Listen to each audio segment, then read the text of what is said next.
Hello everyone, Namaskara. Welcome to Well Connected, ಅಂತರ್ಜಲ ಮತ್ತು ಭಾವಿಗಳ ಸಂಬಂಧ. Bengaluru, a rapidly expanding landlocked city without proximity to major water sources such as rivers, is largely dependent on its groundwater resources. And with summer fast approaching, the city's water needs will only increase even if its availability declines. Bengaluru is blessed with rains throughout the year, which makes it ideal for rainwater harvesting, even though Bengaluru is listed as the second highest in rainwater harvesting in Indian cities. Is it enough? According to World Bank Group report, over the last 50 years, the total number of borewells in the country has grown from 1 million to 20 million, making India the world's largest user of groundwater. Considering the urgent need to address this issue, we are here today to emphasize the necessity of citizens' engagement in constructing, maintaining, and replenishing groundwater through open and recharge wells. This is a part of our webinar series on the theme of water in Bengaluru, brought to you by BIOME and BWSSB in collaboration with Citizen Matters. The objective is to engage citizens of Bengaluru and inspire them towards water conservation. In the first session that happened in July 2021, Catch the Rain, we focused on harvesting. In the second session, which was conducted in November 21, we focused on reduction, using simple and practical solutions towards making ourselves and our city water secure.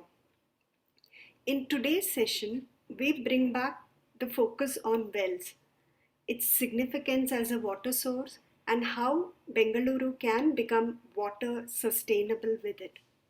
A quick introduction about the organizing team. BIOME Environmental Trust. BIOME looks at solutions to critical resource problems of the present and future. It works on research, public education, and policy advocacy in the areas of water and sanitation, land use planning, and energy. Citizen Matters. We are a civic media platform that looks at critical urban issues, ideas, and solutions for better cities. We dive deep into issues that affect our everyday quality of life, including water, commute, public safety, air quality, governance, education, environment, local economy, and more. I would like to extend a warm welcome to all the speakers and participants who have joined us today. Beginning with the officials of BWSSB who have joined us from Cauvery today, will share with us the significance of rainwater harvesting towards water sustainability in Bengaluru and observations from rainwater harvesting theme park in Jayanagar and other spaces. Also joining the discussion will be fellow citizens sharing their experiences of what they implemented to reduce consumption, how they have benefited from it. We will also hear from NGOs and corporates who have contributed towards groundwater recharge and experts like well diggers who have made this possible. Before we begin, a few reminders to all our participants today. The webinar is being recorded by the organizers. The webinar will be followed by a brief Q&A session open to all participants. Please add your questions in the Q&A box that appears on your screens. Only questions in the Q&A box will be taken up by our panel of BWSSB and BIOME representatives. The detailed bios of our speakers will be shared in the chat box for all to read and to refer to. The session will have a mix of English, Kannada, and Hindi speakers. For the benefit of the people who may not understand the language, the English English translation will be posted on the chat box. It is a humble request for all participants to actively participate and cooperate with us throughout the webinar. I will now hand over um, this to the event moderator, Mr. Avinash Krishnamurthy, Director and Project Manager of at BIOME Environmental Trust. Avinash. Thank you, Sandhya. Ellarigu namaskara, suswagata. Welcome to everybody. I think we all know, anybody living in Bangalore actually knows and understands the importance of groundwater. We've all used it in one way or the other at some point of time or the other.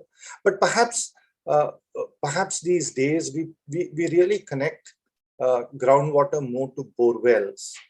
We're all familiar also with the narratives that are there in the media about borewells drying up, about borewells failing.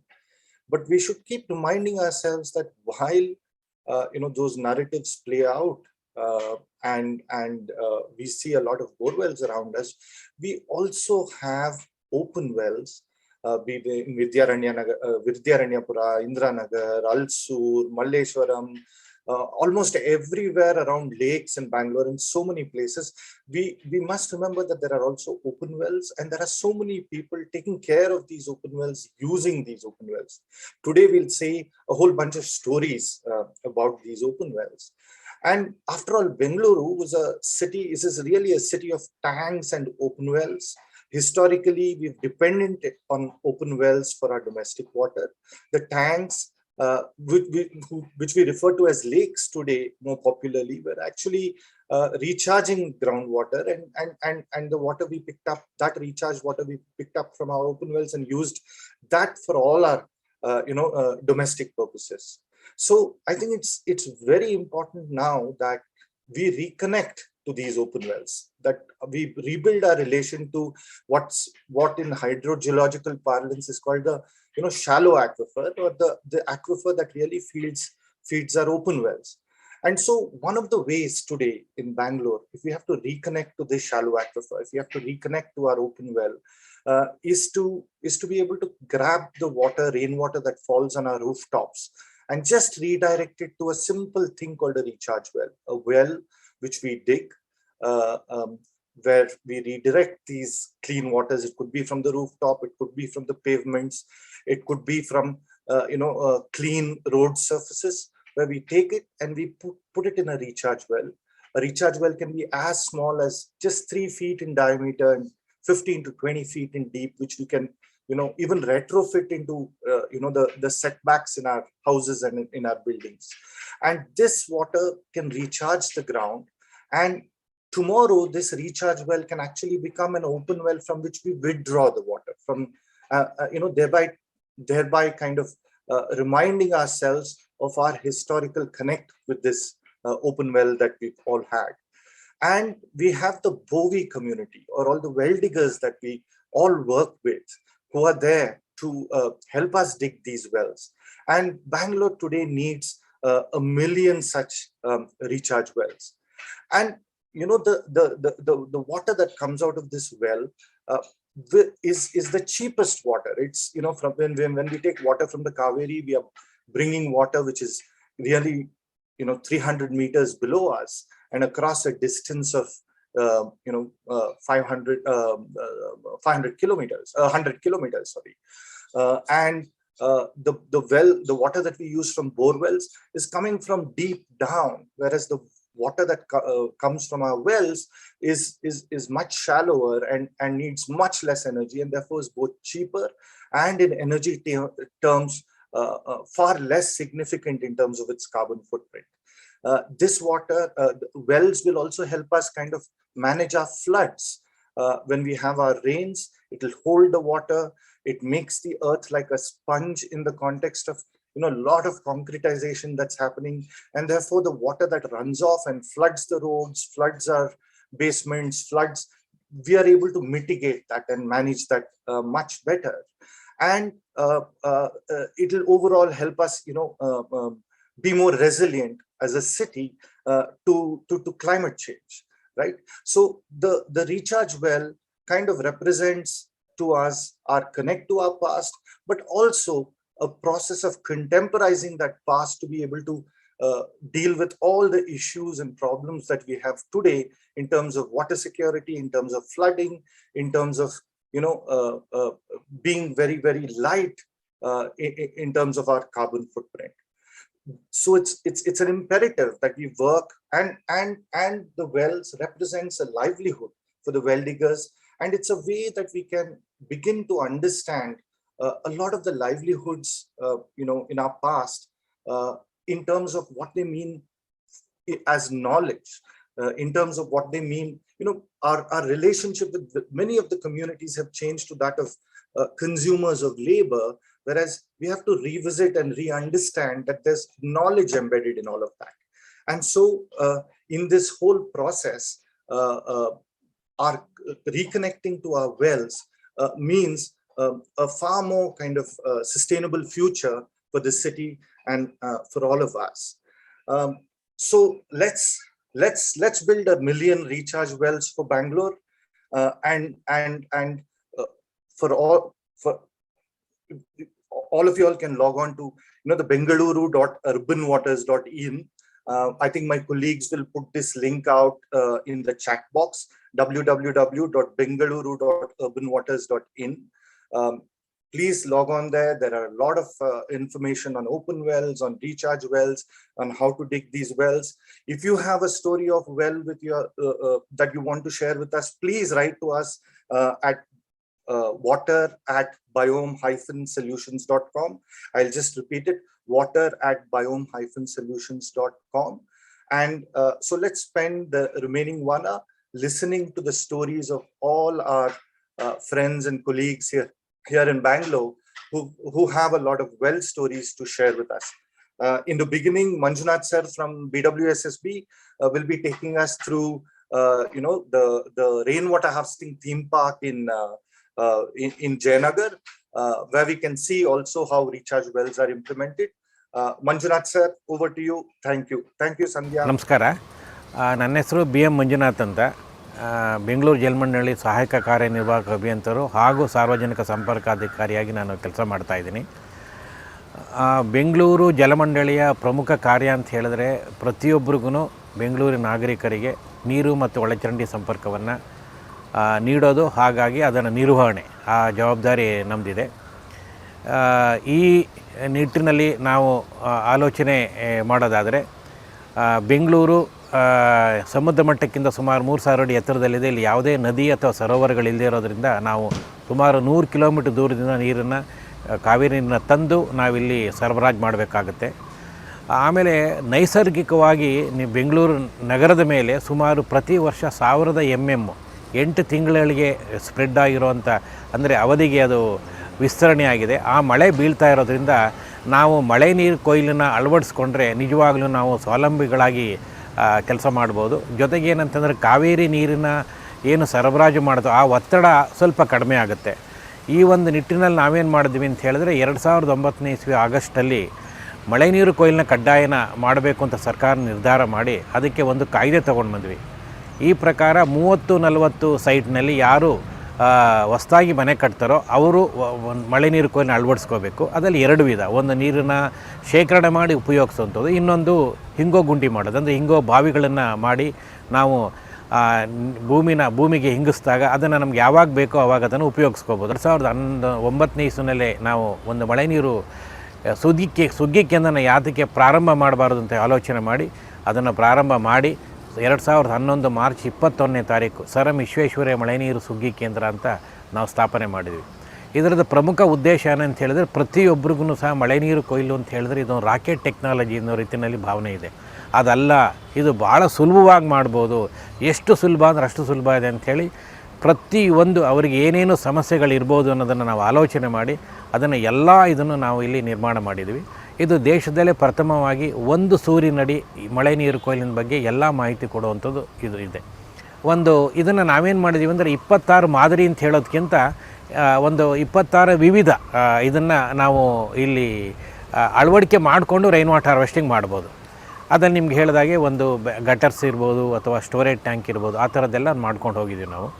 ಆಮೇಲೆ ಇಲ್ಲಿ ಇನ್ನೊಂದು ಬರೋದಾದರೆ, ಈಗ ಒಂದು ನೀರನ್ನು store ಮಾಡಿ ಉಪಯೋಗಿಸುವಂಥದ್ದು, ಇನ್ನೊಂದು ಹಿಂಗುವಂಥದ್ದು, ಅಂದರೆ ಹಿಂಗೋ ಗುಂಡಿ ಅಥವಾ ಹಿಂಗೋ ಬಾವಿ, ಈ ಥರದ್ದು ನಾವೊಂದು ಇಲ್ಲಿ 5 ಬಾವಿಗಳಿದೆ. ಅದರಲ್ಲಿ ಒಂದು ಬಾವಿ ಬಗ್ಗೆ ನಾನು ಅಂದರೆ ಎಲ್ಲ ಬಾವಿಗಳದ್ದು ಇದೆ. ಆ ಒಂದು ಬಾವಿನಲ್ಲಿ ನಾವೇನು ಮಾಡೋದು, ಹ್ಯಾಂಡ್ ಪಂಪ್ ಸಹ ಇಟ್ಟಿದ್ದೀವಿ. ಇದು ಒಂದು ನಿರ್ಮಾಣ ಮಾಡಿದಾಗ ಈ 5 ಬಾವಿನಲ್ಲೂ ಒಂದು ಹನಿ ನೀರಿರಲಿಲ್ಲ. ಈಗ ನೀರನ್ನು ಇದು ಅಂದರೆ ಇಲ್ಲಿ ಬಿದ್ದಿದ್ದ ನೀರನ್ನು ನಾವು ಇಲ್ಲೇ ಹಿಂಗೋಸ್ತಾ ಇರೋದ್ರಿಂದ ಎಲ್ಲ ಬಾವಿನಲ್ಲೂ ನೀರು ಬಂದಿದೆ. ಮಳೆಗಾಲದಲ್ಲಿ ಅಂದರೆ ಅದು ಸುಮಾರು 25 ಅಡಿ ಆಳ ಇದೆ. 25 ಅಡಿನಲ್ಲಿ ನಮಗೆ ಸುಮಾರು 15ರಿಂದ 18 ಅಡಿಯಷ್ಟು ನೀರು ಬಂದಿರೋವಂಥದ್ದು ಇದೆ. ಬಯೋಮ್ ವಿಶ್ವನಾಥ್ ಅವರು ಯಾವಾಗಲೂ ಹೇಳ್ತಾ ಇರ್ತಾರೆ, ಬಾವಿ ನಮ್ಮ ಜೊತೆ ಮಾತಾಡುತ್ತೆ ಅಂತ ಅಂದ್ಬಿಟ್ಟು. ನನಗೆ ಅದು ತುಂಬ ಆಸಕ್ತಿ ಇದೆ. ಬಾವಿ ಮಾತಾಡುತ್ತೆ ಅಂದರೆ ನೋಡಿ, ನಾನು ಅದನ್ನು ಹೇಳೋದಾದ್ರೆ ನಿಮಗೆ, ಇದೇ ಬಾವಿನಲ್ಲಿ ನೀರು ನಾನು ನಿಮಗೆ ಹೇಳಿದಾಗೆ ಸುಮಾರು 5 ಮೀಟ್ರ್ ಇರುತ್ತೆ, ಇವಾಗ 2 ಮೀಟ್ರ್ ಇದೆ. ಅಂದರೆ ಮಳೆಗಾಲದಲ್ಲಿ ನೀರಿನ ಬಳಕೆ ಎಷ್ಟು ಬೇಕೋ ಅಷ್ಟು ಮಾಡ್ಕೊಳ್ಳಪ್ಪ, ಬೇಸಿಗೆ ಕಾಲದಲ್ಲಿ ಕಡಿಮೆ ಆಗಿದೆ, ಕಡಿಮೆ ಮಾಡ್ಕೊತ ಅರ್ಥ. ಅಂದರೆ ಬಾವಿ ನಮ್ಮ ಜೊತೆಲಿ ಮಾತಾಡ್ತಾ ಇದ್ದೀವಿ, ಆದರೆ ನಾವು ಅದ್ರ ಜೊತೆ ಸ್ಪಂದಿಸ್ತಾ ಇಲ್ಲ. ಹಾಗಾಗಿ ನೀರನ್ನು ನಾವು ಎಷ್ಟು ಹಿಂಗಿಸ್ತೀವೋ ಅಷ್ಟು ಅನುಕೂಲ ಆಗುತ್ತೆ. ಆಮೇಲೆ ಇಲ್ಲಿ ಹ್ಯಾಂಡ್ ಪಂಪ್ ಮುಖಾಂತರ ಆ ನೀರನ್ನು ನಾವು ಬಳಕೆ ಮಾಡ್ತಾಯಿದ್ದೀವಿ. ನಾವು ಪಂಪ್ ಹಾಕಿಲ್ಲ, ಅದರಲ್ಲೂ ಸಹ ನಾವು ಅದನ್ನು ಪವರ್ನ ಉಪಯೋಗಿಸ್ತಾನೆ ಯಾವ ರೀತಿ ಮಾಡ್ಬೋದು ಅಂಥೇಳಿ ಹ್ಯಾಂಡ್ ಪಂಪ್ ಮುಖಾಂತರ ಅದನ್ನು ಗಿಡಗಳಿಗೆ ನಾವು ಅದನ್ನು ಬಳಕೆ ಮಾಡ್ತಾಯಿದ್ದೀವಿ. ಇದು ಒಂದು ಇಲ್ಲಿ ಇದು over view of the theme park ಅಂತ ಹೇಳ್ಬೋದು. ಜೊತೆಗೆ ಇದುವರೆಗೆ ನಮ್ಮ ಇದು ಮಳೆ ನೀರು ಕೊಯ್ಲಿಗೆ 52,000 ಜನ ಬಂದು ಭೇಟಿ ಕೊಟ್ಟಿದ್ದಾರೆ. ಇದರಲ್ಲಿ ಭಾಳ ಪ್ರಮುಖವಾಗಿ ನಾವು ಸುಮಾರು ಒಂದು 3,000 ಜನಗಳಿಗೆ ನಾವು ಪುನಃ ಫೋನ್ ಮಾಡಿ ಕೇಳಿದಾಗ, ಇದರಿಂದ ನಿಮಗೇನು ಆಸಕ್ತಿ ಬಂತು ಅಂತಂದಾಗ 60% ಜನ ಇದನ್ನು ಅವ್ರ ಮನೆಯಲ್ಲಿ ಹೋಗಿ ಅಳವಡಿಸ್ಕೊಂಡಿದ್ದಾರೆ. ಅದು ನಮಗೆ ತುಂಬ ಹೆಮ್ಮೆ ತಂದಿದೆ ಅದು. ಆಮೇಲೆ ಇದುವರೆಗೂ ಸುಮಾರು ಒಂದು 520 ಸ್ಕೂಲ್ಗಳು ಇದಕ್ಕೆ ಭೇಟಿ ಕೊಟ್ಟಿದ್ದಾರೆ, ಒಂದು 200 ಕಾಲೇಜುಗಳು ಭೇಟಿ ಕೊಟ್ಟಿದ್ದಾರೆ. ಇದ್ರ ಜೊತೆಗೆ ನಮ್ಮದು ಹೊರದೇಶದಿಂದ ಅವರು ಸಹ ಬಂದು ಇದನ್ನು ನೋಡ್ಕೊಂಡು ಹೋಗ್ತಾರೆ. ಆಮೇಲೆ ಕೆಲವು ಇಲ್ಲಿ ಬೆಂಗಳೂರಿನಲ್ಲಿ ನಡೆಸುವಂಥ ತರಬೇತಿ ಕೇಂದ್ರಗಳು ಸಹ ಈ ಒಂದು ನಮ್ಮ ಮಳೆ ನೀರು ಸುಗ್ಗಿ ಕೇಂದ್ರಕ್ಕೆ ಬಂದು ನೋಡ್ಕೊಂಡು ಹೋಗಿ ಅದನ್ನು ಅಳವಡಿಸ್ಕೊಡ್ತಾ ಇದ್ದಾರೆ. ರಾಜ್ಯಾದ್ಯಂತ ಬರ್ತಿದ್ದಾರೆ. ಆಮೇಲೆ ಈ ಇತ್ತೀಚೆಗೆ ನಮ್ಮ catch the rain where it falls ಅನ್ನೋದನ್ನು ಕೇಂದ್ರ ಸರ್ಕಾರದಿಂದ ಎಲ್ಲ ಕಡೆಯೂ ಈ ರೀತಿ ಸೆಂಟ್ರ್ ಮಾಡಬೇಕು ಅಂತಲೂ ಸಹ ತುಂಬ ಬಂದು ದಾವಣಗೆರೆ, ಈವನ್ ಮೈಸೂರು ಎಲ್ಲರನ್ನೂ ಬಂದು ನೋಡ್ಕೊಂಡು ಹೋಗಿದ್ದಾರೆ. ನಮ್ಗೆ ಅದ್ರ ಬಗ್ಗೆನೂ ಭಾಳ ಸಂತೋಷ ಇದೆ. ಆಮೇಲೆ ಈ ಒಂದು ಉದ್ಯಾನವನ ಎಲ್ಲ ವರ್ಕಿಂಗ್ ಡೇನಲ್ಲೂ, ಅಂದರೆ ಯಾವತ್ತು ಕಾರ್ಯನಿರ್ವಹಿಸುತ್ತೆ ಅವತ್ತು ಬೆಳಿಗ್ಗೆ 10ರಿಂದ 5ವರೆಗೆ ತೆಗೆದಿರುತ್ತೆ. ಎಲ್ಲ ಸಾರ್ವಜನಿಕರು ಇಲ್ಲಿಗೆ ಭೇಟಿ ಕೊಡ್ಬೋದು. ಆಮೇಲೆ ಇಲ್ಲಿದು ನಂಬರು ಸಹ ಬೇಕಾದ್ರೆ ನಾನು ಹೇಳ್ಬೋದು, ಏನಂತಾರೆ 26653666 26653666 ಈ ನಂಬರ್ಗೆ ಫೋನ್ ಮಾಡಿ ಸಹ ಅವರು ಇಲ್ಲಿಗೆ ಬಂದು ಭೇಟಿ ಕೊಡ್ಬೋದು. ಇಲ್ಲಿಗೆ ಬಂದರೆ ಅವರಿಗೆ ಮಳೆ ನೀರು ಕೊಯ್ಲಿನ ಪೂರ್ಣ ವಿವರ ಪ್ಲಸ್ ಅವರಿಗೆ ಅದರಿಂದ ಏನು ಉಪಯುಕ್ತತೆ ಇದೆ ಅದನ್ನು ಪೂರ್ತಿ ನಾವು ಇಲ್ಲಿ ಕೊಡ್ತೀವಿ. ಈ ಏನು 1 ಮಿಲಿಯನ್ ಬಾವಿ ತೋಡುವಂಥದ್ದು ಬೆಂಗಳೂರು ನಗರದಲ್ಲಿ ಒಂದು ಯೋಜನೆನ, ಅಂದರೆ ಒಂದು ವಿಷನ್ ಇಟ್ಕೊಂಡಿದ್ದಾರೆ. ಅದು ನಿಜವಾಗ್ಲೂ ನಾವು ನಿಮ್ಮ ಜೊತೆಯಲ್ಲಿ ಅದನ್ನು ಕೈಗೂಡಿಸ್ತೀವಿ. ಆಮೇಲೆ ಜೊತೆಯಲ್ಲಿ ನಮ್ಮದು ಎಲ್ಲೆಲ್ಲಿ ಓಪನ್ ಜಾಗಗಳಿದೆಯೋ ಅಲ್ಲೂ ಸಹ ಮಾಡೋದಕ್ಕೆ ನಾವು ಪ್ರಯತ್ನ ಮಾಡ್ತೀವಿ ಅಂತ ಹೇಳ್ತಾ, ನಮ್ಮ ಸಹಕಾರ ನಿಮ್ಮ ಜೊತೆ ಸದಾಕಾಲ ಇರುತ್ತೆ. ಬೆಂಗಳೂರು ಜಲಮಂಡಳಿಯವ್ರದ್ದು. ನಮಸ್ಕಾರ.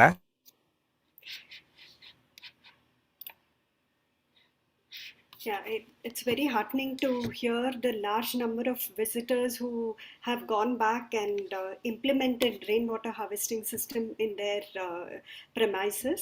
Now, let's listen to other citizens and NGOs, corporates who have done similar work.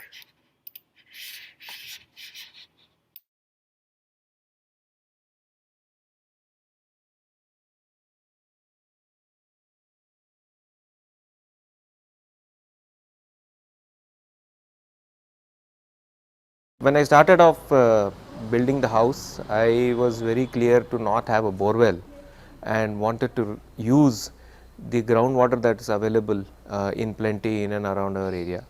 So I decided to go for an open well, and I was lucky enough to strike water at around 10 or maybe 15 feet, and it used to replenish itself in about 7 hours, and it yields around 2,000 liters of water. We use the same water to build the entire house, and I also connected my rainwater sump to the well so that whenever it rains the well gets recharged by rainwater, and I have 365 days of well water available to me at my premises. Even though I have a Cauvery connection, I use only about 30% of Cauvery water just for drinking and bathing. All other needs, watering the plants and washing and everything is provided by the open well. My Cauvery bill is like around 200 rupees a month for a house with around 8 members. So that explains what's my percentage of Cauvery water usage. I encourage everybody else to do the same thing, because having water right at your doorstep without depending on anybody is a luxury nowadays. I am having this rainwater harvest for the last 15 years. That well is around 45 feet depth, and today's I have a water up to 38 feet depth. I have very good water, and the water is very tasty, softy and clear. We use this water for all our purposes, cooking, drinking and gardening also. I never draw water from Cauvery since I am using this water for everything in my house. This well was dug at the time of construction of my house. Age of this well is around 26 years. But this rainwater, I am using it for last 15 years. I don't waste even a single drop of water. Even though there are about hundreds of bore wells, I have no dearth in depth of water level. Today water level is at 6 feet. First 6 years there was no water problem. Then it became total dry. I was thinking even to close it. Then only I came to know the rainwater harvest and all those things. Initially I made a little amount of capital cost to lay the pipeline and as well as the filter drums. This filter is normal traditional filter which has have a charcoal to kill the bacteria and jelly and all those things. I spare the Cauvery water for others. So I draw only minimum 8 kl or so, something like that, just for gardening purposes. In fact, because of the rainwater, my groundwater level has completely increased. It has come so much so that I have the water at 6 deep. In spite of the lot of bore wells, I have no harm because of my open well. I am very, very proud that I am one among the million, and I vouchsafe to other people also to join this club of 100 million. So ನಾವು ಇಂದಿರಾನಗರಲ್ಲಿರೋದು BWSSB ಲೈನ್ದು connection ಇದೆ. So Kaveri ನೀರು ರೆಗ್ಯುಲರಾಗಿ ಬರುತ್ತೆ, ಆ ಥರ ಏನು ತೊಂದರೆ ಇಲ್ಲ ಕುಡಿಯೋ ನೀರಿಗೆ ಅಂತ. ಆದರೆ ಬೋರ್ವೆಲ್ ನೀರು ಸ್ವಲ್ಪ ಕಡಿಮೆ ಆಗ್ತಾಯಿತ್ತು. ಅದಕ್ಕೆ ರೆಸಿಡೆಂಟ್ಸ್ ಎಲ್ಲ ಸೇರಿಕೊಂಡು ಇನ್ನೊಂದು ಬೋರ್ವೆಲ್ ತೋಡೋಣ ಅಂತ ಯೋಚನೆ ಮಾಡ್ತಾಯಿದ್ರು. ಆವಾಗ me and my husband Sandeep ಅದ್ರ ಬದಲು 2 ಬಾವಿ ತೋಡಿಸ್ಬಿಡೋಣ ಅಂತ ಪ್ರಪೋಸ್ ಮಾಡಿದ್ವಿ. ಡೀಟೇಲ್ಸ್ ಎಲ್ಲ ಕೊಟ್ವಿ, ಯಾರೂ ಏನು ಒಪೋಸ್ ಮಾಡಲಿಲ್ಲ. ಸೊ ಮಾರ್ಚ್ 2021 2 ಬಾವಿ ತೋಡಿಸಿದ್ವಿ. ಒಂದು 20 ಅಡಿದು ರೀಚಾರ್ಜ್ ವೆಲ್ ಇಂಗುಗುಂಡಿ, ಇನ್ನೊಂದು 40 ಅಡಿದು ರೀಚಾರ್ಜ್ ಕಮ್ ಡ್ರಾಯಿಂಗ್ ವೆಲ್ ಇದೆ ಅದು. ಸೊ ನಮಗೆ ಒಂದು 3,500 ಚದರದ್ದು ಒಂದು ಟೆರೆಸ್ ಇದೆ. ಸೊ ಅಲ್ಲಿಂದ ಮಳೆ ನೀರನ್ನ ಇವಾಗ ನಾವು 2 ಬಾವಿಗೂ ಕನೆಕ್ಟ್ ಮಾಡಿದ್ದೀವಿ. ಕನೆಕ್ಟ್ ಮಾಡಿದ್ಮೇಲೆ ಬೋರ್ವೆಲ್ದು ನೀರು ಸ್ವಲ್ಪ ಮಟ್ಟ ಏರ್ತು. ವಿ ಹಿಟ್ ವಾಟರ್ ಎಟ್ 30 ಫೀಟ್. ಇದು ಅಗಿಬೇಕಾರೆ, ಈ ಬಾವಿ ಅಗಿಬೇಕಾರೆ ಕೊನೆಗೆ 40 ಅಡಿಗೆ ನಿಲ್ಲಿಸಿದ್ವಿ. ಇವಾಗ ನವೆಂಬರ್ 2021 ಈ ಬಾವಿದು ನೀರನ್ನ ನಮ್ಮ ಸಂಪ್ಗೆ ಕನೆಕ್ಟ್ ಮಾಡಿದ್ದೀವಿ. ಕನೆಕ್ಟ್ ಮಾಡೋಕ್ಕೆ ಮುಂಚೆ ನೀರನ್ನ ಟೆಸ್ಟ್ ಮಾಡಿಸಿದ್ವಿ. ನೀರು ಚೆನ್ನಾಗಿದೆ, ಕುಡಿಯೋ ಮಟ್ಟದಲ್ಲಿದೆ ಅಂತ ಗೊತ್ತಾಯಿತು. ಸ್ವಲ್ಪ ಟರ್ಬಿಡಿಟಿ ಇತ್ತು.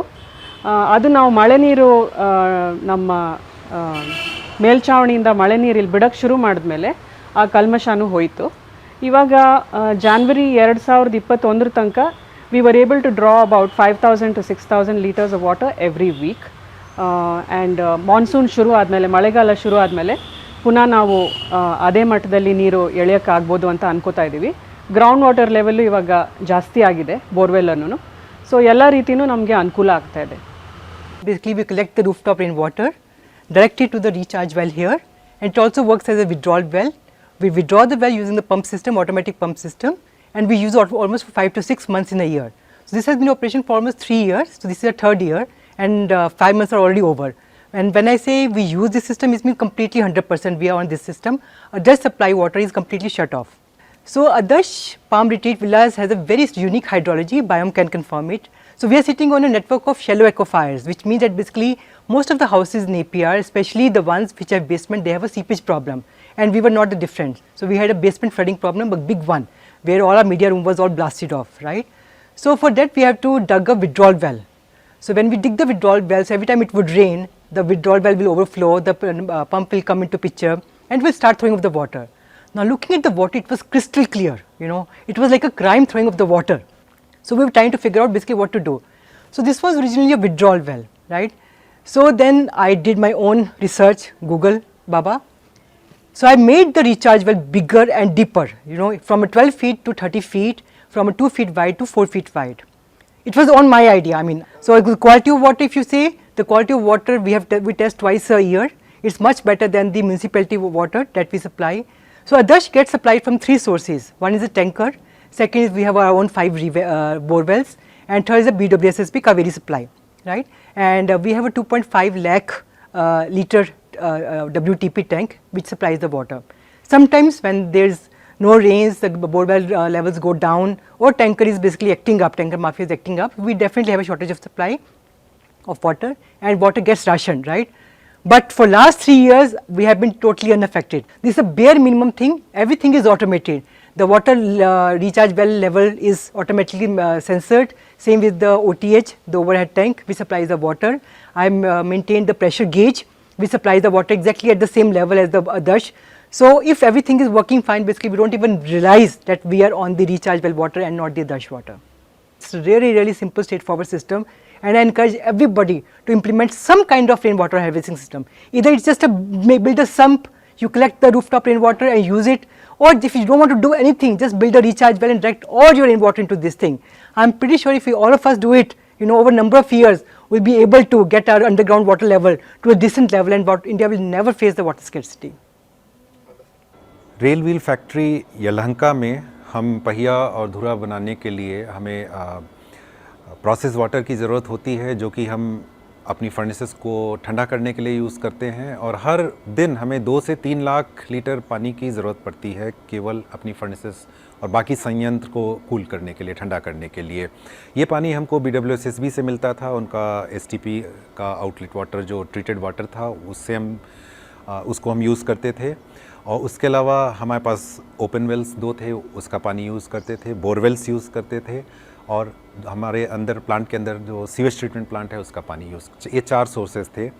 हम लोगों ने एक प्रोजेक्ट चालू किया जिसके तहत हमारे पास जो ओपन वेल्स थे, 2 के अलावा 2 और थे, इन चारों ओपन वेल्स जो कुएँ हैं उनको हमने रिवाइव किया। हमारा बारिश का पानी जो कि हमारी 191 एकड़ के फील्ड एरिया में है उसको हमने सारा डाइवर्ट किया, वहाँ हमने वेटलैंड्स क्रिएट किए।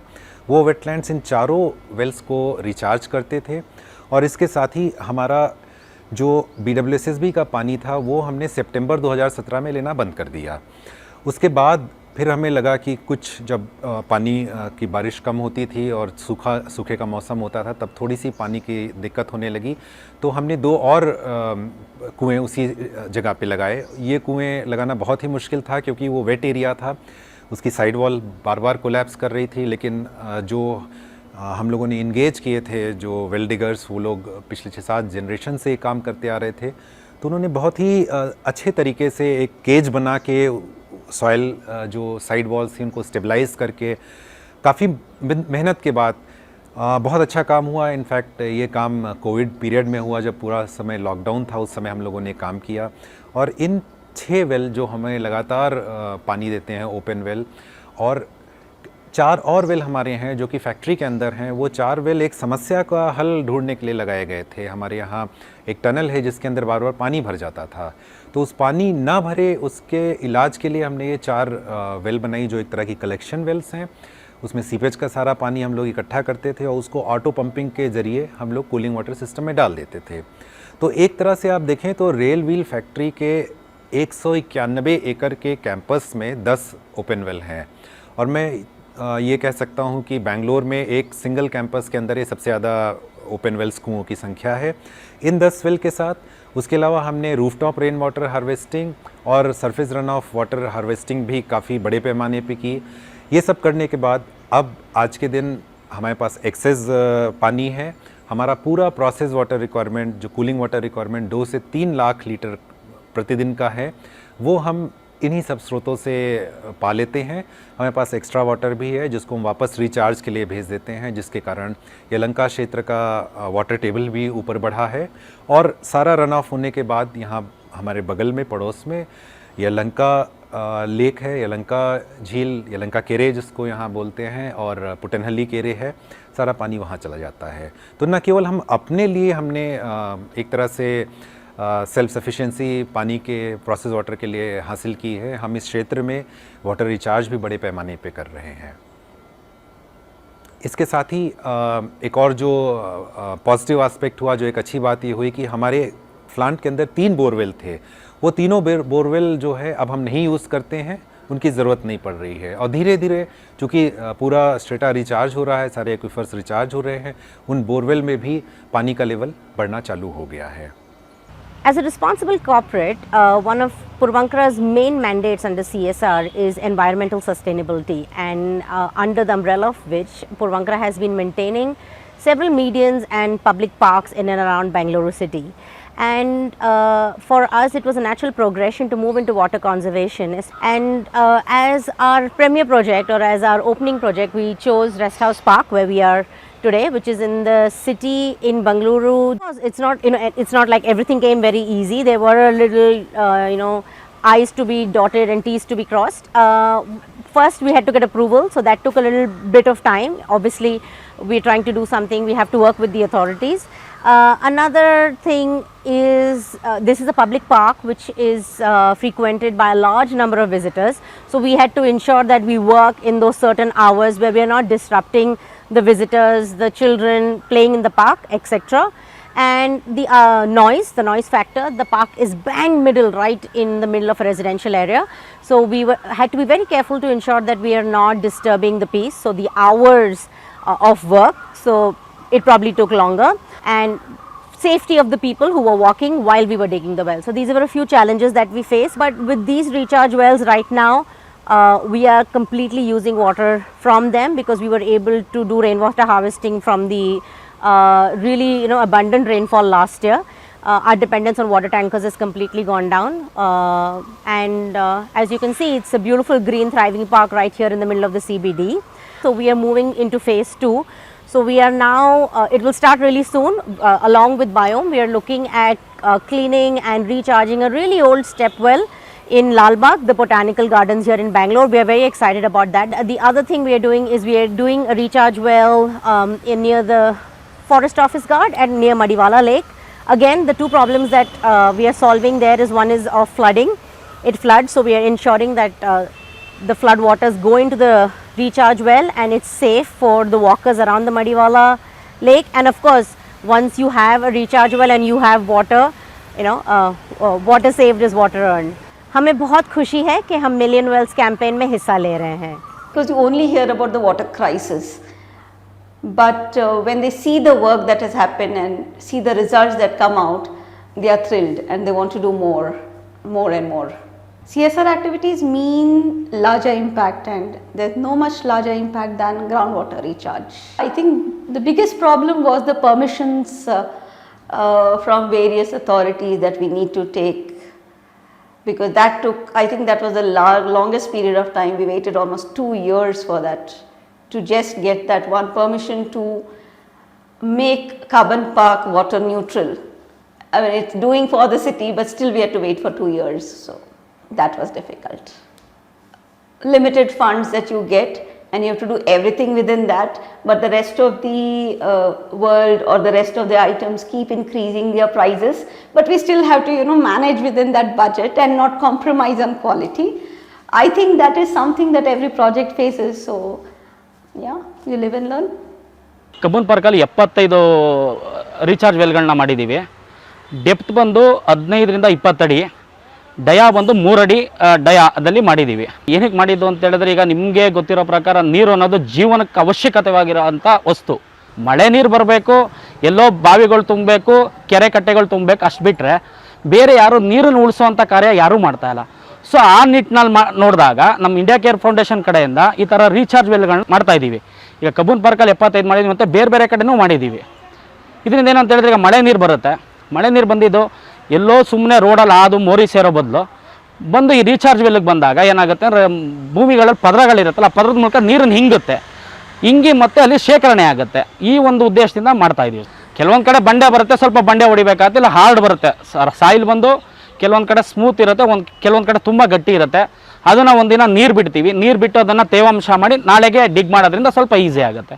ಓಪನ್ ವೆಲ್ಗಳಿದೆ ಅಲ್ಲಿ, ನೀವು ನೋಡಿರ್ಬೋದು, ಅಲ್ಲಿ ಓಪನ್ ವೆಲ್ಗಳಲ್ಲಿ ಎಲ್ಲೂ ಕೂಡ ನೀರಿರಲಿಲ್ಲ. ಮತ್ತು ಅಂತ ಹೇಳಿದ್ರೆ ಅವ್ರೇನಂತೇಳಿ ಬೋರ್ವೆಲ್ ಕೂಡ ಇದೆ, ಬೋರ್ವೆಲ್ ಕೂಡ ವಾಟರ್ ಸೋರ್ಸ್ ಕಡಿಮೆ ಇತ್ತು. ಸೊ ನಾವು ಹೋಗಿ ವೆಲ್ ಮಾಡೋದಾದ ಮೇಲೆ ಅವ್ರಿಗೆ ಒಂದು ಸುಮಾರು 6 ಮಂತ್ ಆದ ನಂತರ ಓಪನ್ ವೆಲ್ಗಳಲ್ಲಿ ತುಂಬ ನೀರಿದೆ, ಮತ್ತು ಬೋರ್ವೆಲ್ ಕೂಡ ಸಮಗ್ರವಾದಂಥ ನೀರು ಸಿಗ್ತಾ ಇದೆ ಅವ್ರಿಗೆ.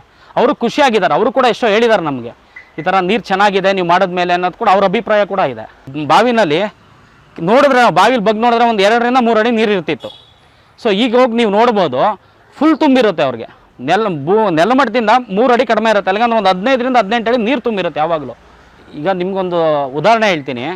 ಈಗ ನಿಮ್ಮಲ್ಲಿ ಪ್ರತಿ ತಿಂಗಳು ಸಂಬಳ ಬರ್ತಾ ಇರುತ್ತೆ, ನೀವೆಲ್ಲ ದುಡ್ಡನ್ನು ಖರ್ಚು ಮಾಡಿದ್ರೆ ಖರ್ಚು ಆಗಿಬಿಡುತ್ತೆ.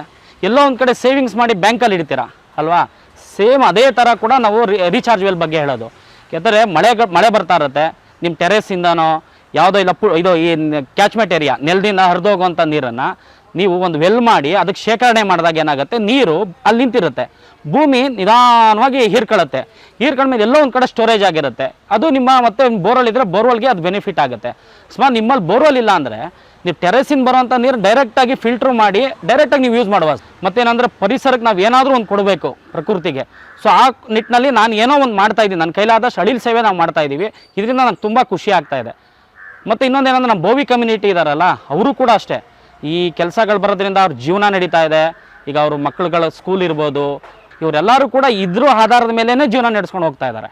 ಈ ಮಿಲಿಯನ್ ವೆಲ್ ಕ್ಯಾಂಪೇನ್ ಜೊತೆ ಈ ಕೆಲಸ ಮಾಡ್ತಾರೆ, ನನಗೆ ಹೆಮ್ಮೆ ಅನಿಸುತ್ತೆ. ಕಬ್ಬನ್ ಪಾರ್ಕಿನಲ್ಲಿದ್ದಂಥ ಒಂದು ಸಮಸ್ಯೆ, 7 ತೆರೆದ ಬಾವಿಗಳಿದ್ದರೂ ಆ ಬಾವಿಗಳು 40-50 ವರ್ಷದಿಂದ ಉಪಯೋಗದಲ್ಲಿರಲಿಲ್ಲ. ಆಗ ನಾವು ಅದನ್ನೇನು ಮಾಡಿದ್ವಿ ಅಂತ ಹೇಳಿದ್ರೆ, ಅದನ್ನು ಶುದ್ಧೀಕರಣ ಮಾಡಿದಾಗ, ಅಂದರೆ ಪುನಶ್ಚೇತನ ಮಾಡಿದಾಗ ಬಾವಿಗಳನ್ನು, ತೆರೆದ ಬಾವಿಗಳನ್ನು, ನಮಗಲ್ಲಿ ನೀರು ಮತ್ತೆ ಅವರು ಬಳಸಬೇಕು ಅಂತ ಹೇಳಿದ್ರೆ ಅವರಿಗೆ ಬೇಕಾದಷ್ಟು ನೀರು ಬರಬೇಕು, ಅಲ್ಲಿ ಪೂರೈಕೆ ಆಗಬೇಕು. ಅದಕ್ಕೆ ಅಕ್ಕಪಕ್ಕ ನಮಗೆ ನೀರು ಯಥೇಚ್ಛವಾಗಿದ್ದರೆ ಮಾತ್ರ ಆ ಕೆಲಸವಾಗುತ್ತೆ ಅಂತ ಒಂದು. ಎರಡನೇದು, ಮಳೆಗಾಲದಲ್ಲಿ ಹಲವಾರು ಪ್ರದೇಶಗಳಲ್ಲಿ ಕಬ್ಬನ್ ಪಾರ್ಕು ಯಾವ ಒಂದು ಸಾರ್ವಜನಿಕರಿಗೂ ಪ್ರಯೋಗವಿಲ್ಲದೆ ಆಗೋಗ್ತಾ ಇತ್ತು. ಯಾಕೆ ಅಂತ ಹೇಳಿದ್ರೆ ಅಲ್ಲಿ ಮಳೆ ನೀರು ಬಂದು ಶೇಖರಣೆ ಆಗುತ್ತಾ ಇರೋದನ್ನು ಅಲ್ಲಿ ಯಾರೂ ಉಪಯೋಗಿಸೋಕ್ಕಾಗ್ತಾ ಇರಲಿಲ್ಲ. ಇದು ಕೋರ್ಟಿನ ಹಿಂಭಾಗದಲ್ಲಿ ಈ ಥರ ಭಾಗಗಳಲ್ಲಿ ಹಲವಾರು RBI ಹಿಂಭಾಗದಲ್ಲಿ ಇಂಥ ಭಾಗಗಳಲ್ಲಿ ಅವರು ಉಪಯೋಗಿಸೋಕ್ಕಾಗ್ತಿರಲಿಲ್ಲ. ಸೊ ಅಂಥ ಭಾಗಗಳಲ್ಲಿ ನಾವು ರೀಚಾರ್ಜ್ ವೆಲ್ಲು ಅಂದರೆ ಇದನ್ನು ಹಿಂಗು ಗುಂಡಿಗಳನ್ನು, ಹಿಂಗು ಬಾವಿಗಳನ್ನು ಮಾಡಿದಾಗ ಒಂದು ನಿಮಗೆ ಫ್ಲಡ್ಡಿಂಗು ಕಡಿಮೆ ಆಯಿತು, ಅಲ್ಲಿ ನೀರು ತೆಗಿ ನಿಲ್ಲುವುದು ಕಡಿಮೆ ಆಯಿತು, ಜೊತೆಯಲ್ಲಿ ಅದರ ಬಳಕೆಯೂ ಆಗ್ತಾ ಬಂತು ಸಾರ್ವಜನಿಕರಿಗೆ. ಜೊತೆಯಲ್ಲಿ ಅದು ಯಥೇಚ್ಛವಾಗಿ ನೀರನ್ನು ಅದು ಶಾಲೋ ಅಕ್ವಫೈರ್ಗೆ ಅಂತ ಹೇಳಿದ್ರೆ ನಿಮ್ಮ ಅಂತರ್ಜಲಕ್ಕೆ ಅದು ಒಳಗಡೆ ತಳ್ಳುವಂಥ ಕಾರ್ಯಕ್ರಮವನ್ನು ಮಾಡ್ತಾಯಿತ್ತು. ಸೊ ಈಗ ಆಗಿರೋದ್ರಿಂದ ಈಗ ನೀವು ಹೋಗಿ ನೋಡಿದ್ರೆ ಆ 7 ತೆರೆದ ಬಾವಿಗಳಲ್ಲೂ ನಿಮಗೆ ನೀರು ಕಂಡುಬರುತ್ತೆ. ಅದು ಅಲ್ದಿರ 8 ಅಡಿ 10 ಅಡಿಯಲ್ಲಿ ನೀರು ಕಂಡುಬರುತ್ತೆ. ಅದು ನೀರಿನ ಒಂದು ಕ್ವಾಲಿಟಿ ಗುಣಮಟ್ಟವೂ ಕೂಡ ಅಷ್ಟೇ ತುಂಬ ಚೆನ್ನಾಗಿದೆ. ಸೊ ಹೀಗಿರೋದ್ರಿಂದ ನಾವು ಆ 2 ಸಂಬಂಧ ಅಂದರೆ ತೆರೆದ ಬಾವಿಗಳು ಮತ್ತು ರೀಚಾರ್ಜ್ ಅಂದರೆ ಹಿಂಗು ಬಾವಿಗಳು ಇರತಕ್ಕಂಥ ಸಂಬಂಧವನ್ನು ಕೂಡ ನಾವಲ್ಲಿ ತುಂಬ ಕ್ಲೀನಾಗಿ ನೋಡಲಿಕ್ಕಾಗುತ್ತೆ. ಅಂತರ್ಜಲ ಎಷ್ಟು ಹೆಚ್ಚಿಗಿರುತ್ತೋ ಅಷ್ಟು ನಾವು ಒಂದು ಕೆರೆಯನ್ನು ಉಳಿಸ್ತಕ್ಕಂಥ ಒಂದು ಕಾರ್ಯಕ್ರಮವನ್ನು ಮಾಡ್ಬೋದು ನಾವು.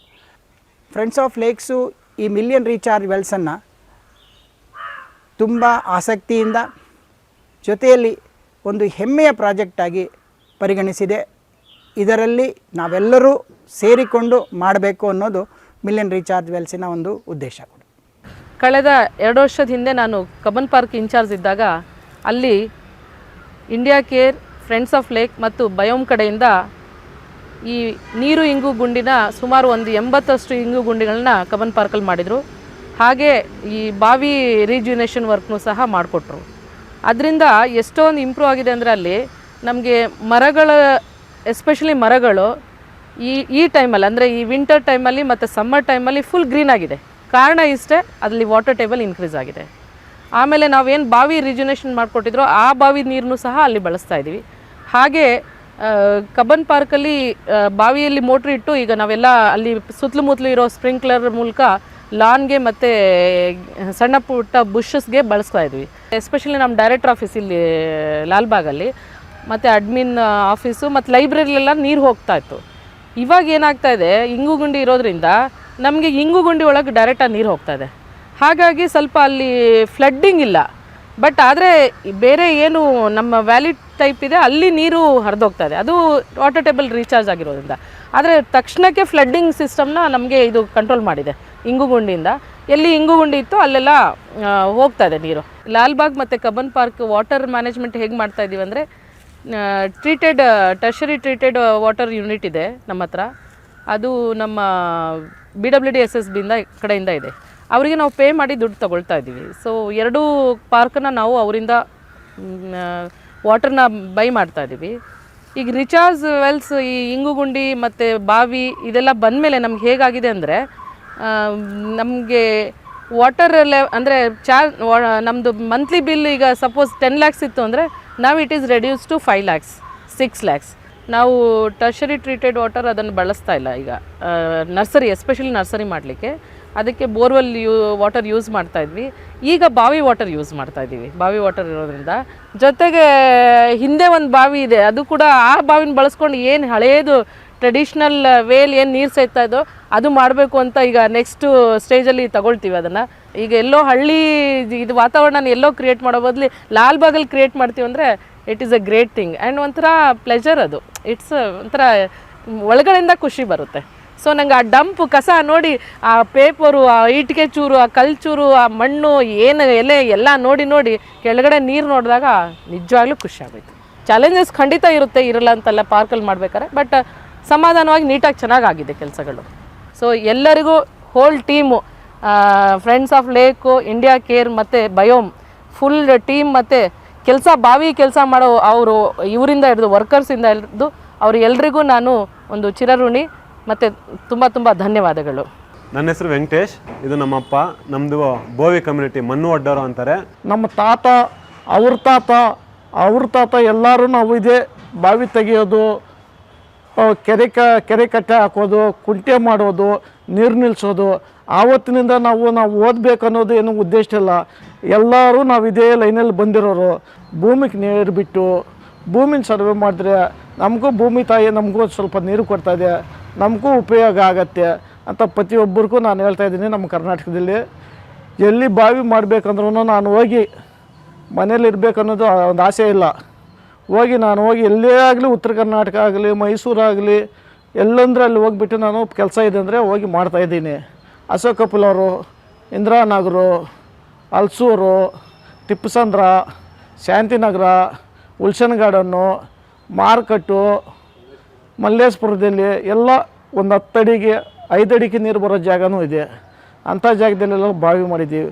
ಕೆಲವು ಕಡೆ 25 ಅಡಿಗೆ 30 ಅಡಿ 40 ಅಡಿ ಬಾವಿನೂ ತೋಡಿದ್ದೀನಿ. ಅದ್ರೂ 30 ಅಡಿ ಅಗಲ, 30 ಅಡಿ ಮುಂದ 40 ಅಡಿ ಆಳ ಹೋಗಿದ್ದೀವಿ. 3 ಅಡಿ ರಿಂಗಿನಿಂದ 4 ಅಡಿ ರಿಂಗು, 5 ಅಡಿ ರಿಂಗು, ಆ ಥರ ಟೆಪ್ಪು ಯಾವ ಥರ ಜಾಗ ಇದ್ದರೆ ಆ ಥರ ರಿಂಗ್ ಹಾಕ್ಕೊಂಡು ಬಾವಿಯಲ್ಲೆಲ್ಲ ನೀರು ಕೊಡ್ತಾಯಿದ್ದೀನಿ.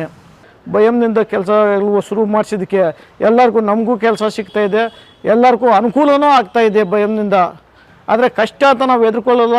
ಎಲ್ಲಿ ಆಗಲಿ ಕೆಲಸ ಅಲ್ಲಿ ಹೋಗಿ ನಾವು ಕೆಲಸ ಮಾಡಿಕೊಂಡು ಮುಗಿಸ್ಕೊಂಡು ಸಂತೋಷ, ನನಗೆ ತುಂಬ ಸಂತೋಷ ಆಗ್ತಾಯಿದೆ. ನನಗೆ 24 ವರ್ಷ ವಯಸ್ಸು. ನನಗೆ 4 ವರ್ಷ ಎಕ್ಸ್ಪೀರಿಯೆನ್ಸ್ ಈ ಬಾವಿ ಕೆಲಸದಲ್ಲಿ. ನಾನು BBA ಕಂಪ್ಲೀಟ್ ಮಾಡಿದ್ದೀನಿ. BBA ಕಂಪ್ಲೀಟ್ ಮಾಡಿ ನಾನು ಬೇರೆ ಕೆಲಸಕ್ಕೆ ಹೋಗ್ಬೋದಾಗಿತ್ತು, ಆದರೆ ನಾನು ಬೇರೆ ಕೆಲಸ ಹೋಗ್ದಿರ ಬೇರೆ ಬಾವಿ ಕೆಲಸದಿಂದ ಬಾವಿ ಕೆಲಸ ಅಂದರೆ ನನಗೆ ತುಂಬ ಇಷ್ಟ. ಅದಕ್ಕಾಗಿ ನಮ್ಮ ತಂದೆಯವ್ರ ಜೊತೆ ಸೇರಿಕೊಂಡು ನಾನು ಬಾವಿ ಕಲ್ಕಡ್ಡ ಬಾವಿ, rain water harvesting recharge well ಅಂತ, ಕಲ್ಯಾಣ ಬಾವಿ, ಆ ಥರ ಕೆಲಸಗಳನ್ನು ನಮ್ಮ ತಂದೆಯವ್ರ ಜೊತೆಲಿ ಮಾಡ್ತಾಯಿದ್ದೀನಿ. ಮತ್ತು ಇವಾಗ ಮಿಲಿಯನ್ಸ್ ವೆಲ್ ಕ್ಯಾಂಪ್ ಅಂತ ಮಾಡಿ ನಮ್ಮ ಬೆಂಗಳೂರಿಗೆ ಒಳ್ಳೆ ಕೆಲಸ ಮಾಡ್ತಾಯಿದ್ದೀರಿ. ಇವಾಗ ಬಾವಿದಲ್ಲಿ ಎಲ್ಲದು ಗ್ರೌಂಡ್ ವಾಟರ್ ಲೆವೆಲ್ ಬಂದ್ಬಿಟ್ಟು ತುಂಬ ಡಿಕ್ರೀಸ್ ಆಗಿಬಿಟ್ಟಿತ್ತೆ. ಎಲ್ಲರೂ ಬೋರ್ ಹಾಕ್ಸಿ ಯಾರೂ ಗ್ರೌಂಡ್ಗೆ ನೀರು ಬಿಡ್ತಾ ಇಲ್ಲ. ಸೊ ಇವಾಗ ನಾವೇನು ಮಾಡ್ತಾಯಿದ್ದೀವಿ ಅಂದರೆ ಮಿಲಿಯನ್ಸ್ ವೆಲ್ ಕ್ಯಾಂಪಲ್ಲಿ ಸೇರಿಕೊಂಡು ಎಲ್ಲ ಕಡೆಯೂ ನೀರು ರೀಚಾರ್ಜ್ ವೆಲ್ ಮಾಡ್ತಾ ಇದ್ರೆ ಗ್ರೌಂಡ್ ವಾಟರ್ ಲೆವೆಲ್ ಇಂಕ್ರೀಸ್ ಆಗ್ತಾ ಇದೆ. ಅದರಿಂದ ಬೋರ್ವೆಲ್ಗೆ ಬಾವಿಗೆಲ್ಲ ನೀರು ಬರ್ತಾ ಇದೆ. ಆ ಥರ ಎಲ್ಲರೂ ಪ್ರತಿಯೊಬ್ಬರು ರೀಚಾರ್ಜ್ ವೆಲ್ ಮಾಡಿಸಿ ಗ್ರೌಂಡ್ ವಾಟರ್ ಲೆವೆಲ್ ಅಂದರೆ ಭೂಮಿ ಅಂತರ್ಜಲನ ಸ್ವಲ್ಪ ಮೇಲೆ ತಂದರೆ ಎಲ್ಲರಿಗೂ ಒಳ್ಳೆಯದಾಗುತ್ತೆ. ಭೂಮಿದಲ್ಲಿ ನೀರು ಯಾವಾಗೂ ಗ್ರೌಂಡ್ ಲೆವೆಲ್ ಇರುತ್ತೆ. ಸೊ ಅದರಿಂದ ನನಗೆ ಈ 1 ಮಿಲಿಯನ್ ವೆಲ್ಸ್ ರೀಚಾರ್ಜಲ್ಲಿ ನಾನು ಭಾಗ್ಯನಾಗಿ ಕೆಲಸ ಮಾಡ್ತಿದ್ದೀನಿ. BIOME ಸಂಸ್ಥೆ ಬಂದವಾಗಿನಿಂದ ನಮಗೆ ಕೆಲಸ ಎಲ್ಲ ಇಂಕ್ರೀಸ್ ಆಗಿದೆ. ಎಲ್ಲ ಕಡೆಯೂ ನಮಗೆ ಬಾವಿಗೆ ರೀಚಾರ್ಜ್ ವೆಲ್ಗೆ ಇವಾಗೆಲ್ಲ ಕರೆ ಮಾಡ್ತಾಯಿದ್ದಾರೆ, ಫೋನ್ ಮಾಡಿ ಕೆಲಸ ಮಾಡ್ತಾಯಿದ್ದೀರಿ. ಆ ಥರ ಪ್ರತಿಯೊಬ್ಬರು ರೀಚಾರ್ಜ್ ವೆಲ್ ಮಾಡಿಸ್ಕೊಂಡು ಉಪಯೋಗ ಆಗೋ ಥರ ಮಾಡಿಕೊಡ್ಬೇಕಂತ ಇದ್ದೀನಿ. Because there was water scarcity in Bangalore in 2000, we dug a borewell to supply us with the water for our house. In 2002-2003, I got a recharge well dug right next to the borewell with the idea that the borewell should not go dry. There has been no difference in the sort of working of the borewell before or after the recharge, but 21 years later I find that the discharge from the borewell is as good as it was in 2000. It's lovely to see the rainwater that collects and goes into the well. It's a pleasure to see the well filling up every time there is maybe 15 to 20 millimeters of rain. It's just fabulous. I would strongly recommend a recharge well to be dug in every house, however big or small the home is. Please dig it and collect all the rainwater that falls on your roof. One of the reasons for me was I realized I have a 1,500 square feet roof and that I could collect 1.5 lakh liters of rain in a year. It is such a simple thing to build a recharge well.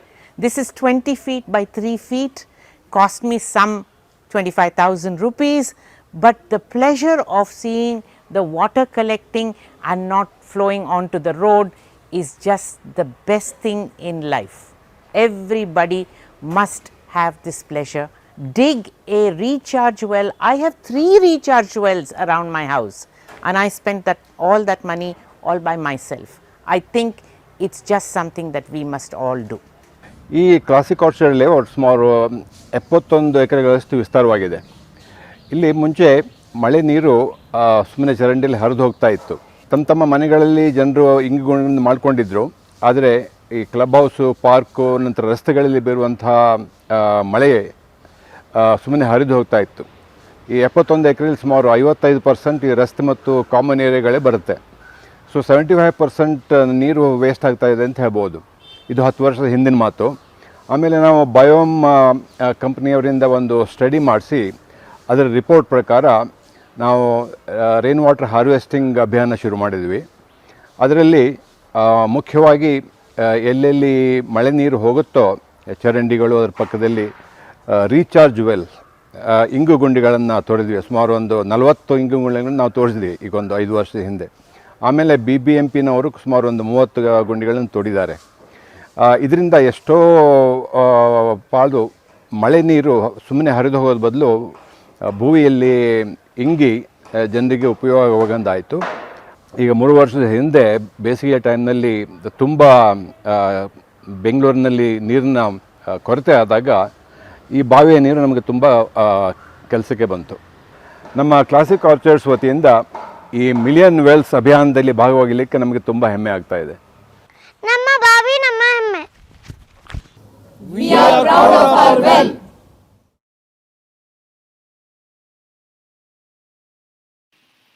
It was wonderful to hear It was wonderful to hear such inspiring experiences. A big thank you to all our panelists and attendees. We'll now quickly move on to our Q&A session.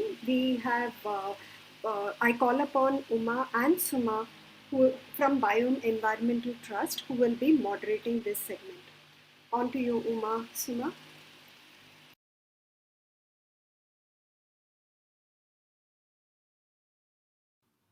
Thank you, Sandhya. We have some questions in the Q&A box, and there is one person who has raised their hand.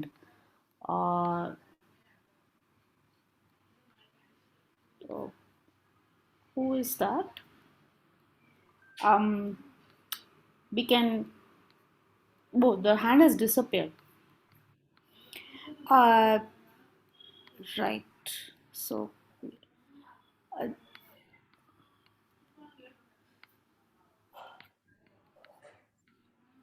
there's a question from Roopneet Kaur. She asks, from where can I get the technical details of these rainwater harvesting infrastructure? Roopneet, you could write to water@biomesolutions.com.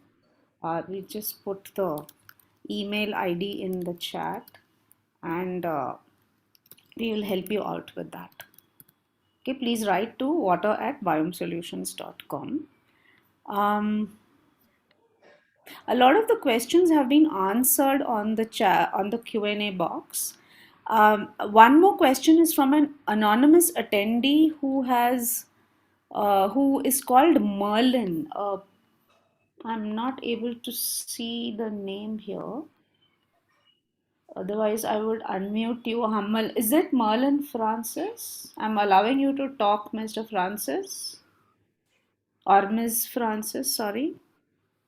Hi, Miss Francis. Yes, yes. Hi. Okay, so I have a couple of questions. One is apart from whether the recording will be available later on, whom do we contact for setting up or advice on setting up rainwater harvesting either in a home or in an area? So I live in Doddogubi in a gated township which has a lot of open area around, and right after that is there's a eucalyptus farm kind of thing. There are a couple of mango orchards, and there is a Purvankara construction also nearby, an apartment nearby. So, I mean, who do we contact? And then The are there answer, government? sorry, if I may answer that question first. The answer to that is the same as the answer to the previous question, that you could write to Water@Biome Solutions with this, and we'll get in touch with you separately if that's all right. All right. And then are there any government subsidies available for citizens to set up RWF? It is a requirement actually. The BWSSB has made rainwater harvesting mandatory, but I think in your area probably BWSSB supply is not there, right? No, I don't. We do get Cauvery water here. Oh, you do? Okay. If you're getting, then you will be subject to the rainwater harvesting bylaws, which so they have amended their bylaws in May of 2020, wherein the rainwater harvesting guidelines now are that from the rooftop you need to harvest 60 liters per square meter, and from non-rooftop areas, that is from the rest of your property, you need to harvest 30 liters per square meter, which means that you can for the rooftop you can go for storage and or recharge, and for the non-rooftop you need to go for recharge because you can't store that. So both are mandatory, that is you storage as well as recharge. Of course you can also opt to do recharge the entire water from your rooftop as well. So it is mandatory it's been made mandatory by the BWSSB, including internal metering for apartments, that is flats, and for villas in layouts. Okay. Okay. Thank you so much. One follow-up question: is there any financial support that governments offer? I mean, the Karnataka government offers. Not the Karnataka government doesn't have any financial support as such right now. Okay. I think Manjunath sir wants to respond to that. Oh yes, yes. Manjunath sir, do you want? Yeah. Yes, yes. Sir, are you there? Yes, I am hearing. Yes, good yes. evening. Please, you are the best person to respond. Hello, sir. Yeah, no, good evening. No, for the madam, he is questioned about the how to do the rainwater harvesting. What is the bylaw that you have answered correctly? That is rooftop and then paved area. How much they have to calculate it, but there is no financial assistance from government department because BWSSB is supplying water in subsidiary way, subsidy rate. That's why at present there is no such a thing is there. Anyway, in future, if possible, definitely we'll move on that. All right. Is that something that you all are thinking around, sir? No, still, you are not thinking around that. But anyway, you have raised the question, definitely we'll think over. Thank you so much, sir. Thank you. Mr. Joe Christopher has raised his hand. Mr. Joe, I'm unmuting you. You can ask your question.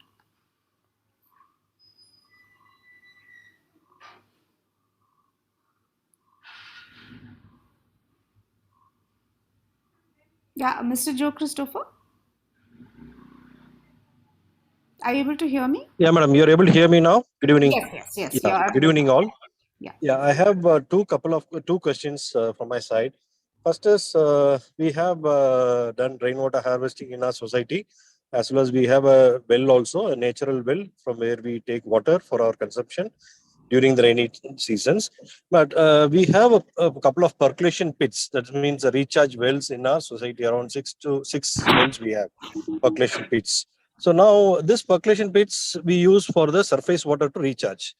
Can I use this when there is no rain? Can I use? We have an STP also in our society where we treat it and use it for our gardening and flushing and road cleaning and for car cleans and all. Now this we have excess water daily basis. Can we use this water for recharging the percolation pit? We can put that water, excess water, into the percolation pits. Is it allowed? Avinash, do you want to take that question? Uma, I was just answering some of the questions in the chat. So Oh, okay. I'm sorry. Yeah. So, Mr. Joe Christopher, your question basically. I'm okay. Is it you're basically saying Yeah. that you're asking whether you can use the STP treated water? Can you mute Yes. yourself because Yes. I'm echoing? Yeah. Yeah. So you're asking basically whether you can use the STP treated water for recharging in the recharge pits, right? Yes, ma'am. Yes. Yeah, no, that is not allowed, Mr. Joe Christopher. The KSPCB does not allow you to use three kinds of water for recharging groundwater. One is STP treated water, another is RO reject water, and the third is swimming pool backwash water. So these three kinds of water cannot be used for groundwater recharge. Okay, thank you, madam, for that. And okay, second question is, you said around 60 liters of water per square meters and 20 liters or something you mentioned it. This 30 is a new liters. rule which has come up for 30 and 20. But there is an early rule that which comes. This new rule is for the new building which is getting constructed, right? Or it is even applicable for the old buildings also? Manjunath sir, can you take that? Okay, definitely. Sir, actually for the new building, those who want to take the water supply connection now, they have to adapt that present rule. But if they have not done the rainwater harvesting before, that means those who are constructed the building in 60-40 site earlier, if they want to take the water supply connection means they have to do it. Only who are all going to take the water supply connection now newly, that people have to do it. They have to adopt the rainwater harvesting as per new rules. That's all. Manjunath sir, there is one more question. Hmm. Somebody has asked, is the BWSSB working with the BBMP and BDA for digging the recharge wells in the parks in the city? No, actually, it was pursuing very long back. We are telling to BBMP as well as BDA, but we have not taken any statistics from them. Anyway, we'll look into it. Definitely, we'll take the studies. How many recharge wells have been constructed from BBMP and all? Because in so many parks, they have already they have constructed a recharge well in BDA also. Anyway, that you will take the statistics from them, and I will update you. Thank you, sir. Thank you so much. Thank you. Are there any other questions? There a bunch of questions have already been answered on the Q&A. If there are any new questions, we can address those.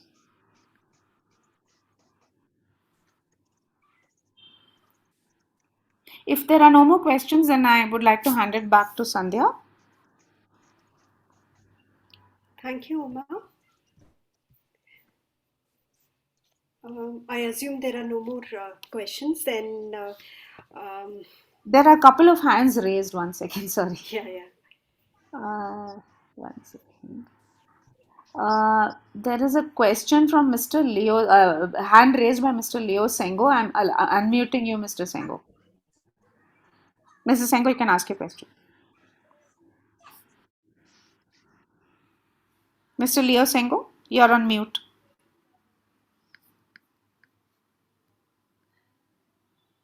Hello, am I audible now? Yeah, you're audible. Please Yeah. ask your question. Yeah, basically I'm from Tamil Nadu. I'm in Chennai. I live in Chennai, and I have done some work for the Jal Jeevan mission here.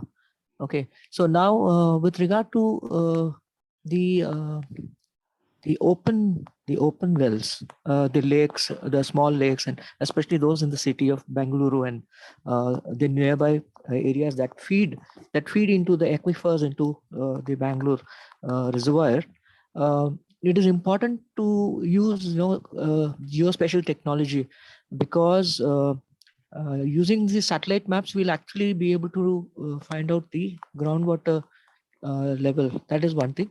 The volume of saving of water by these large sources is much more than individual houses doing it in different pockets across the city, like a rail factory, more than 100 acres of land. So the volume of water that can be saved is huge, in several lakh liters. But then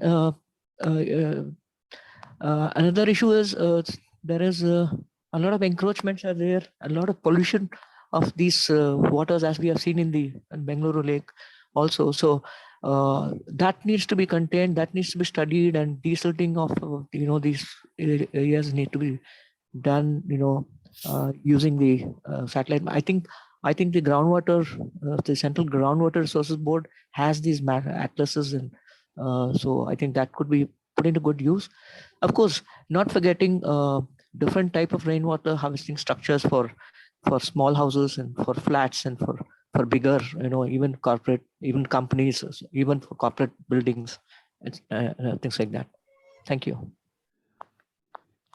Yeah, thank you. I lost your question in there somewhere. I mean, I guess you're making more of a comment than a question, right? Yeah, I mean, how are you? How is your team relying on technology, relying on geospatial use of these atlases, and how the planning is done, for seeing where there are kind of hotspots, critical areas, high critical areas, and things like that. Is some mapping or something like that done in Bangalore, because that could help? Avinash, would you want to take that? After this, I think Joy Ganguly wants to ask a question. We can bring him online. He's just typed a message. I'm just flagging it with you. Leo, I think there are two things to keep in mind when we talk about, something like a recharge program where all citizens need to be a part of the solution, right? I mean, one thing is to keep in mind technology. One thing is to look at the kind of geomorphology or topography and bring in these sophisticated tools, understand the hydrology and hydrogeology carefully, and then be able to implement this stuff. These tools and this science is definitely useful. However, in practical terms, when we deal with a city, and when if you look at water, if you look at solid waste, if you look at wastewater, all of these, if you look at it, the problem is really an aggregation of small misbehaviors, right? And and the solution lies in trying to make everyone a part of the solution rather than everyone being a part of the problem. And therefore, even if it is not perfect, even if you're going to implement a recharge well, say in a discharge zone rather than a recharge zone, that's fine. But the important thing becomes to try and convert the science into simple thumb rules that everybody understands and everybody can implement, and policy and law can kind of result in something that can treat everybody equally, right? I mean, we can't, for example, have in a city one set of laws for people because they are administrative boundaries, one set of laws for people, mandating people to do things in recharge zone, but another set in another zone. I mean, we have great difficulty even enforcing and implementing our existing simple laws, right? So I think it's a balance. Yes, science and tools can bring in a lot of understanding and needs to be used. However, I think there is also the other side where how do we communicate all of this, make it simple and make everybody a part of the solution and make it actionable. And action need not wait for the perfect form. I mean, the perfect and the best should not be the enemy of the good. And that's an approach that we take in all our work, and we try and move it that way. But a lot of the studies, etc., that you've done have been done, and they do sit as wonderful theses on shelves of different institutions, and it doesn't get converted to action. And that's the bridging that becomes necessary. Correct. Thank you. Thank you, Avinash. Ms. Joy Ganguly, I'm unmuting you. You can ask your question.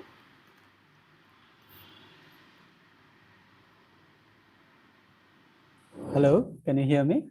Yeah, you're audible, Mr. Joy Ganguly. Great.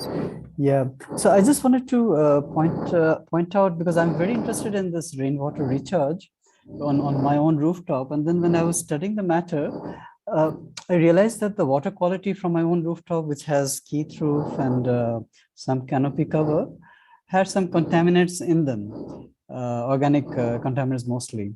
Then I started looking into it a little more. And then there were all these references to articles, including A3 in Bangalore, who have made studies who are showing that during rainfall, when the water levels are increasing and you would think the contaminants in the water bodies would reduce, the opposite was happening. It was almost the same in many areas, particularly the industrial areas, but even in normal big cities like Bangalore, Delhi, etc. Because the roads and other impervious surfaces, they're containing a huge amount of contaminants from the traffic, vehicular traffic. And most of the time during the dry season, they remain on these areas. But since there are no swales and ditches around the roads, and if you're recharging them directly into something that is going deeper into the ground, they are carrying these problems directly into the ground, where they can spread into the top unconfined aquifer much faster. So to what Avinash was saying, there are these kind of researches which are being done, which are probably lying on the shelves of research institutions like A3, which should also be incorporated into these studies before the public popularize it and it becomes a buzzword that you should do rainwater harvesting and everybody starts digging wells, but nobody's bothered about what they're pumping, recharging into the ground. That was my concern. I just wanted that to be pointed out. Thank you. All yours, Avinash. Joy, thanks for flagging the issue. I think the issue of managing quality of the water, of groundwater is as important as, talking about the water table, the levels of water table or the volume and quantity of it. Our own experience and our thing on this issue, you're very right that when we talk about a lot of industrial areas and where we know the likelihood that there will be industrial contaminants, either on the, in the stormwater drains or on the roadways, etc., we need to be very, very careful, and we need to ensure that we are not recharging that water, especially to the deeper aquifers where, recharging the deeper aquifers will contaminate the entire aquifer at one go. However, when we talk about urban areas which are and areas where it's largely residential, when we talk about areas where we know the catchments are controlled, right? And so a lot of the stories that we speak about here, for example, that have been highlighted here, are stories which are either gated layouts or individual households or parks. So there are, within the city, there are lots of areas where the catchment becomes controlled, right? And whenever the catchment is controlled, and whenever we know there's no industrial or chemical contaminants, and whenever people implement this, we are always communicating about keeping the catchment clean. And here again, to try and use the shallow well, that is the recharge well, rather than using direct deep aquifer recharge as a technique becomes important, because once you're recharging into the shallow aquifer through a well, there is the earth that provides a, to put it in a simple way, a very, very healthy filtering mechanism, right? And so in non-industrial contexts, I think our experience suggests that it is not too big an issue as long as the catchment is controlled. Of course, we need to think very carefully if we have to integrate recharge wells, say, into stormwater drains where sewage is flowing or where a lot of solid waste has thrown. And I'm still talking about non-industrial context here. Even in non-industrial context, when these kind of issues are there, we have to be absolutely careful. But in a normal domestic case, in apartments, in layouts, especially gated layouts where solid waste is in their hands, it's clear that there's no industrial contaminants. Experience suggests that does not necessarily lead to very big quality issues. So that would be an overall response, Joy. Happy to, in the Q&A thing, you wanted to build this conversation. Happy to take it forward offline with you over email. Thank you, Avinash. I kind of remember seeing Mr. Ramprasad's hand up. Mr. Ramprasad, 1 minute, let me unmute you. You can unmute yourself. Oh, but he's not there now. Or is he there as an attendee? 1 second.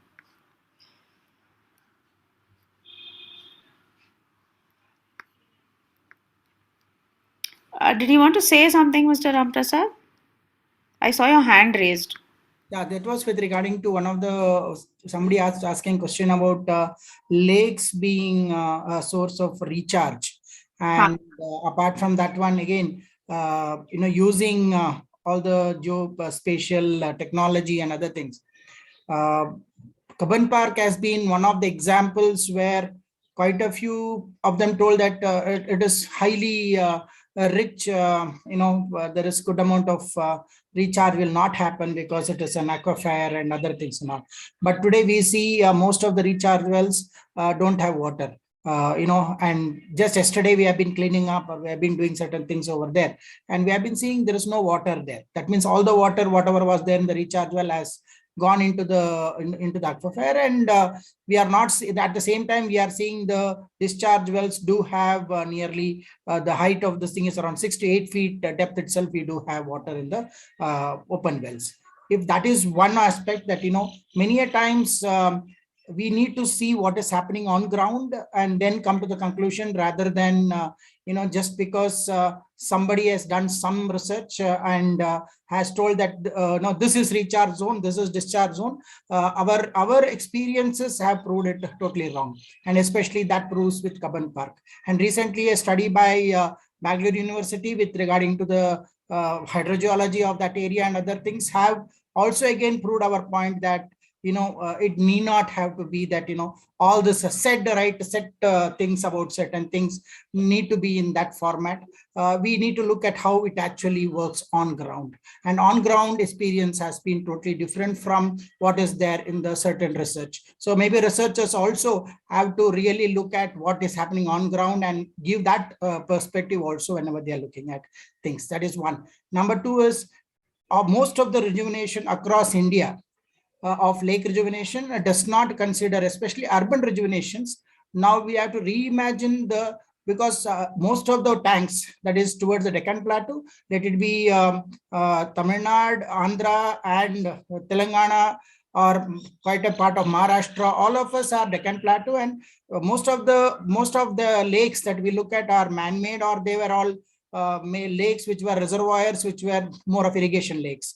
And now today, because of urbanization, they all have been converted into kind of just a structure, more of beautification and more of recreation. Yes, we have to relook this structures, which is now the reservoirs or the lakes or the tanks as back again as recharging structure. So desilting is something that is not happening. Most of the scientists have to really start insisting that, maybe reimagining these lakes now, as this year is of reimagination with regarding to our Earth Day. So we have to see that, if we can reimagine these lakes as rainwater harvesting structures with good quality rainwater, that would be one of the best things that can happen. Thank you. Thank you, Mr. Ramprasad. Are there any other questions? If anybody wants to ask a question, please raise your hand or put it in the Q&A box. If not, then I'll hand it over to Sandhya.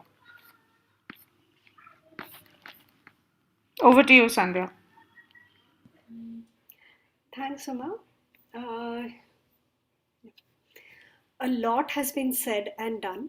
A lot more needs to be done to come out of the fear of becoming water deficient to becoming water sufficient. All the Million Wells stories have given us that hope. With this, I would like to extend our deepest appreciation to Mr. B.M. Manjunath from BWSSB, Ms. Kusuma, Mr. Ajay Singh, Ms. Minol, Ms. Meena Dhave, Mr. Manjunath, Mr. Ram Prasad, Mr. Pedanna, Mr. Venkatesh, our citizen champions, Mr. Raghuram Giridhar, Ms. Ramya Kaushik, Mr. Balasubramanian, Ms. Neeru Goyal, Dr. Meenakshi Bharat, and Mr. Subbu Hegde.